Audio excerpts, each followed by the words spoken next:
जब पिछले साल डीग एफपीओ के किसानों को यह पता चला कि उनके पास सरसों बेचने का एक विकल्प वायदा बाजार के रूप में भी मौजूद है,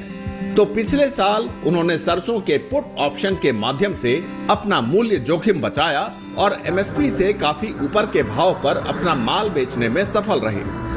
उसी अनुभव के आधार पर इस बार भी एफपीओ ने किसानों से सरसों खरीदकर उसे वायदा बाजार में बेचने की योजना बनाई थी, लेकिन तभी पिछले साल अक्टूबर में सरसों के वायदा पर रोक लग गई, जिसके कारण डीग एफपीओ के किसानों के पास मंडी में माल बेचने के अलावा कोई दूसरा चारा नहीं बचा।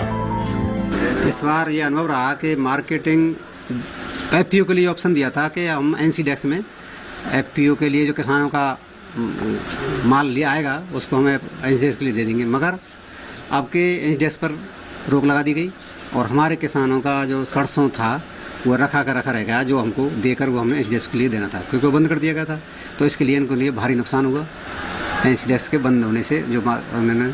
सरसों भारी नुकसान मतलब किस तरह से? भारी नुकसान ये हुआ कि भाव जो मिलना था इन्होंने हमारे भरोसे एनसीडेक्स पर देंगे, ठीक भाव मिलेगा, मगर उस टाइम एनसीडेक्स बंद होने से ही मंडी के भाव तक डाउन हो गए, तो ये बढ़े हुए भाव पे भी नहीं बेच पाए। डीग के किसानों की नजर वायदा भाव पर लगी थी, जो हाजिर भाव के लगातार आगे बढ़ने के कारण आगे के महीनों में बढ़ रही थी।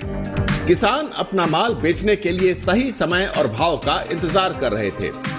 लेकिन जब भाव 8,000 के पास पहुंचा और किसानों ने तय किया कि उन्हें अपना माल बेच देना चाहिए, तभी कुछ ऐसा हुआ कि एक अच्छा भाव हासिल करने के उनके सारे सपने धरे के धरे रह गए।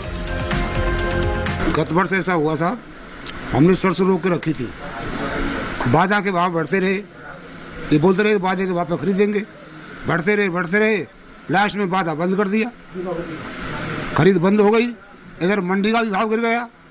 मिल का भी भाव गिर गया, हमको इस वजह से भारी नुकसान झेलना पड़ा। आखिरकार किसानों को अपना सरसों मजबूरी में 5,500 रुपये के इर्द गिर्द बेचना पड़ा, जिसके कारण उन्होंने भारी नुकसान उठाया। ऐसे में अब उन्हें उम्मीद है कि जल्द से जल्द सरकार एक बार फिर सरसों का वायदा कॉन्ट्रैक्ट शुरू करेगी, जिससे उनके पास अपनी फसल बेचने का एक और प्रभावी विकल्प उपलब्ध होगा।